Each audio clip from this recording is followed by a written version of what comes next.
Não podemos jogar o FIES na mão desse oligopólio dos grandes bancos. Os próprios bancos públicos e a Caixa Econômica do Banco do Brasil também vão disputar esse aluno.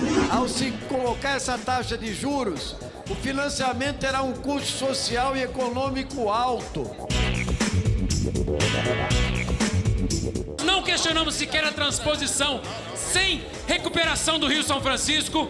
Pedimos reconhecimento da importância desse gesto para Minas Gerais. Esse projeto é contra o Nordeste.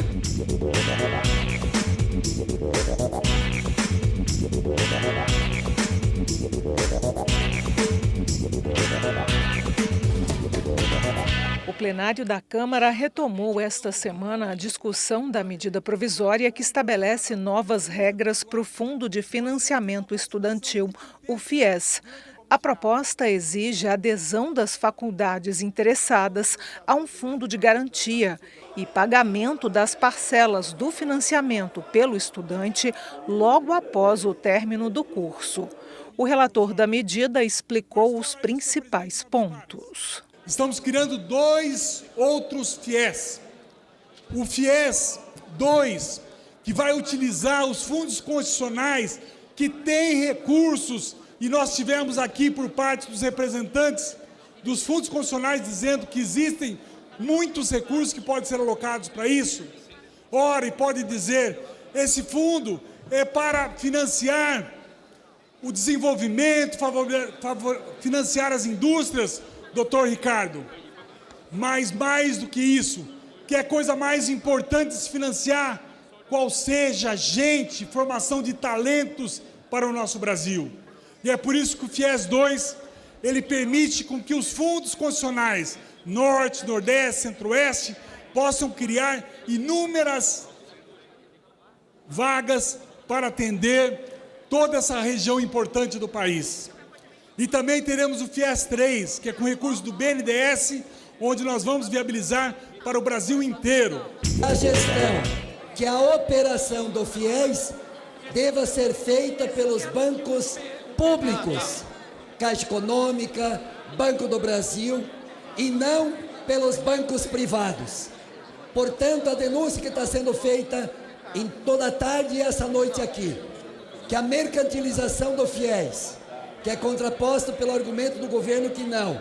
Agora nós vamos ver se o centro do debate aqui é fortalecer os estudantes, é fortalecer o FIES, é fortalecer a relação do governo com os bancos públicos e os estudantes, ou é transferir dinheiro dos fundos constitucionais, do FGTS, do Tesouro, para os bancos privados, a partir de taxa livre de mercado, fazer as operações financeiras do FIES. Portanto, os deputados da base do governo aqui vão votar. Deputado Ivan Valente, vocês são a favor de banqueiro, dos rentistas, da taxa liberada de juro, ou são a favor dos estudantes e que o FIES seja operado pelos bancos públicos, pelos bancos oficiais? Nós estamos estabelecendo aqui que os estudantes que ganham até 3 salários mínimos, esses estudantes terão juro zero no financiamento estudantil.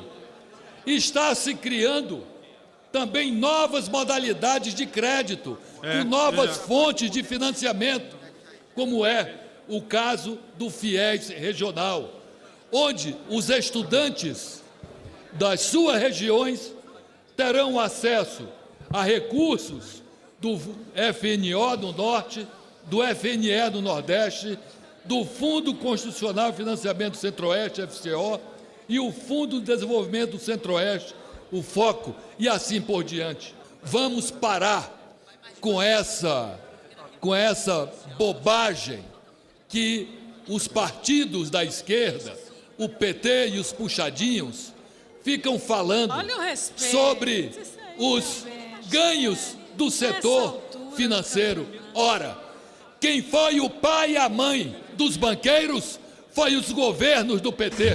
Essa proposta acompanha a lógica da financiarização da educação. Aqui, a questão principal é que sai do âmbito do Ministério da Educação para o Ministério da Fazenda. Deixa de ser política educacional para ser política fiscal. É disso que se trata. Ao se colocar essa taxa de juros, o financiamento terá um custo social e econômico alto.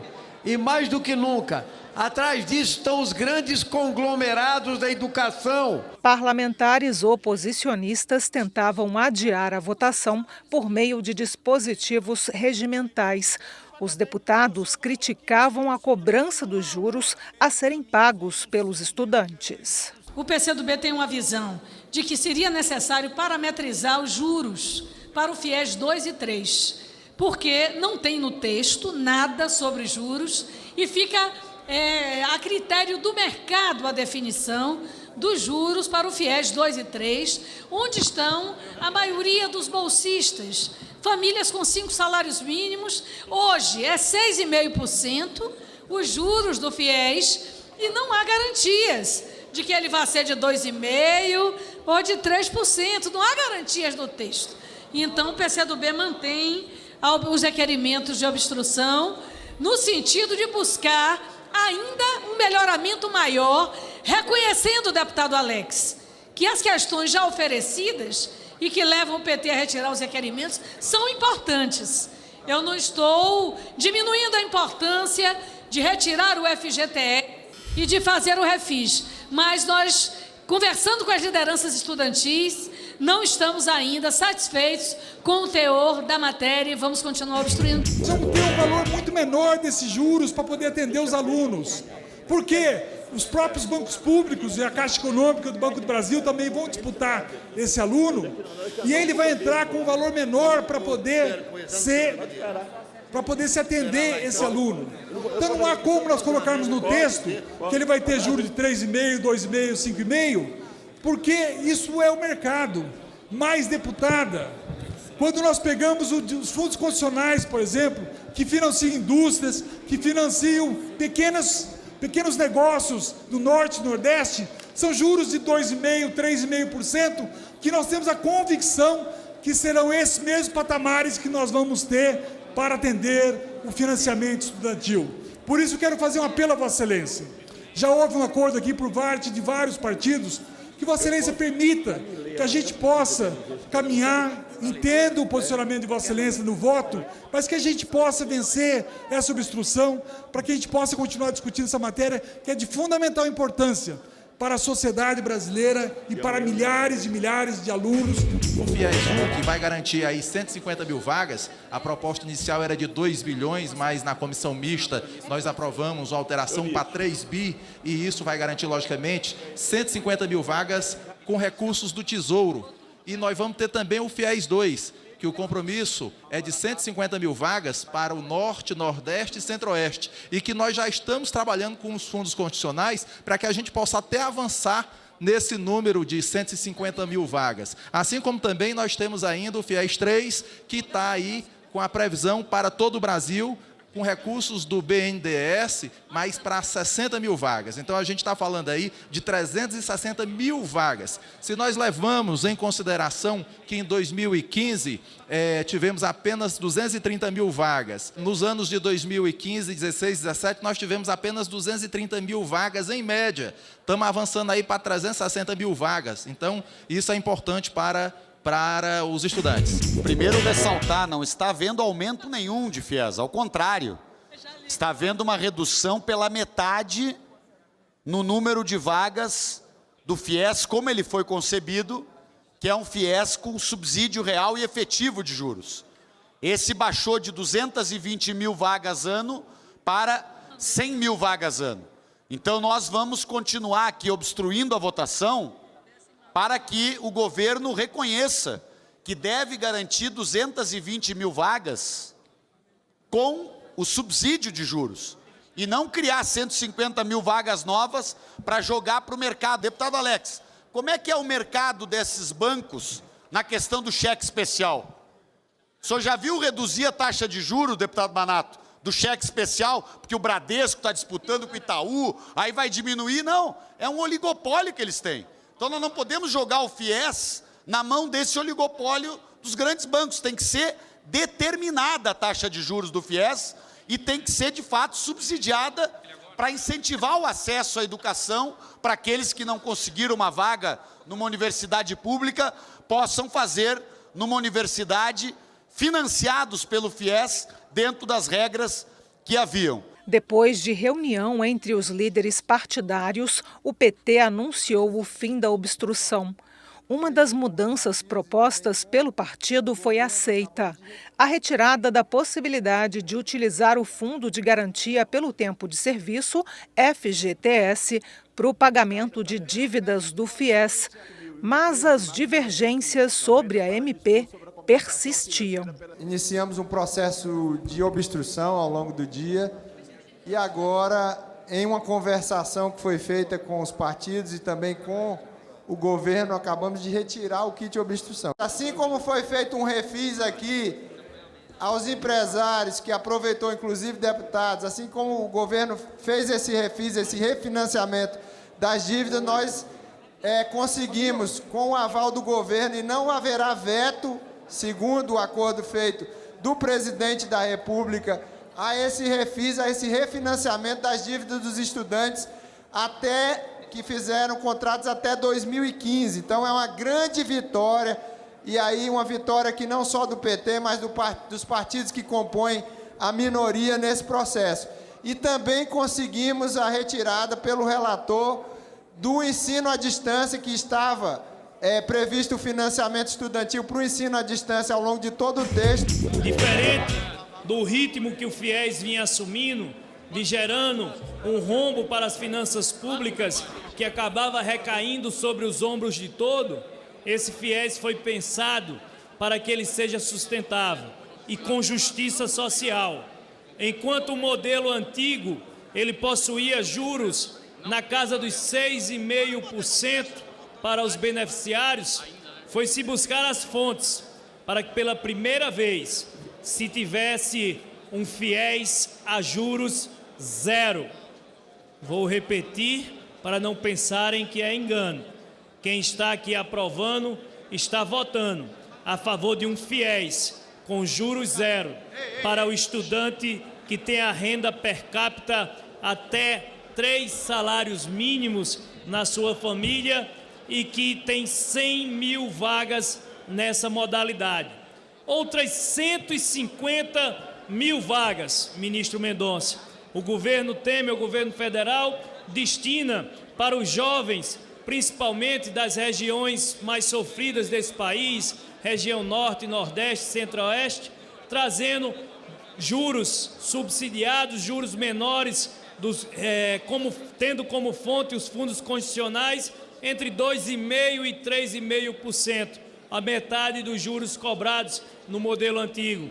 E, por fim, 60 mil vagas para o FIES 3, aonde os bancos privados, com a economia de mercado e a concorrência, sim. Depois de muita negociação, a matéria foi aprovada e segue agora para análise do Senado. Mesmo sob protestos de deputados do Nordeste, foi aprovado o projeto que amplia a área de atuação da SUDENE, contemplando mais 84 municípios, 81 em Minas Gerais e 3 no Espírito Santo. Contrário à proposta, o deputado baiano José Carlos Aleluia protestou. Esse projeto é contra o Nordeste. Os nordestinos que votarem a favor dele vão prestar contas aos seus eleitores. Na Bahia, em Pernambuco, em Sergipe, em Alagoas, no Piauí, no Rio Grande do Norte, no Ceará e no Maranhão.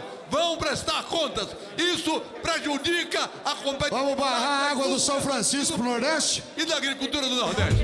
O PMDB encaminha, ouvindo aqui, parlamentares do Nordeste sem solidariedade com o Estado de Minas Gerais.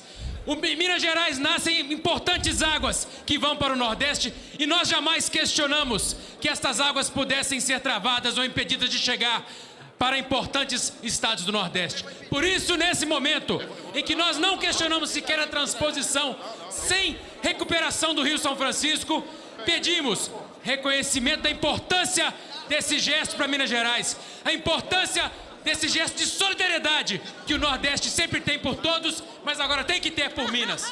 E a orientação do PMDB é sim a favor do Brasil, a favor de Minas Gerais e do Espírito Santo. Simplesmente ampliar a área de atuação da SUDENE não vai resolver o problema se não tiver algo fundamental, que são recursos para financiar as políticas públicas na área de semiárido.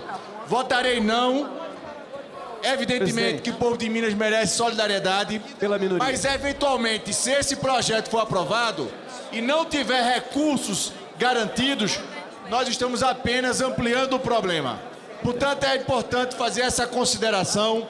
Não adianta ir para uma linha de radicalização com esse assunto, porque o fato é que nós precisamos de recursos para financiar as políticas públicas em todo o semiárido brasileiro. O projeto foi aprovado e segue agora para o Senado. Esse ano que já está findando, quem ganha o salário pelo salário mínimo perdeu R$10. Em setembro desse ano, para o ano que vem, cortou mais R$10. E agora, esta semana, o governo corta mais R$4 do salário mínimo. Então, o que vive do salário mínimo o ano que vem vai ter menos R$24, que é a política desse governo golpista sem voto, Michel Temer, do PMDB. Mais uma vez, quem paga o pato são os pequenos, pobres trabalhadores. Temas de interesse nacional, debates em plenário, a reação e propostas dos deputados, fatos e opiniões. Paulo Fonteles é um grande líder político do Pará, do Brasil. Militante do PCdoB desde jovem, ocupou várias atividades na vida política, inclusive vereador em Belém, um grande desempenho, sempre dedicado às causas do nosso povo e que tem uma tradição. O seu pai, Paulo Fonteles, foi assassinado em 1987 pelos grileiros, quando lutava em defesa da reforma agrária, em defesa da democracia, da liberdade e de direitos dos trabalhadores do Pará no nosso país.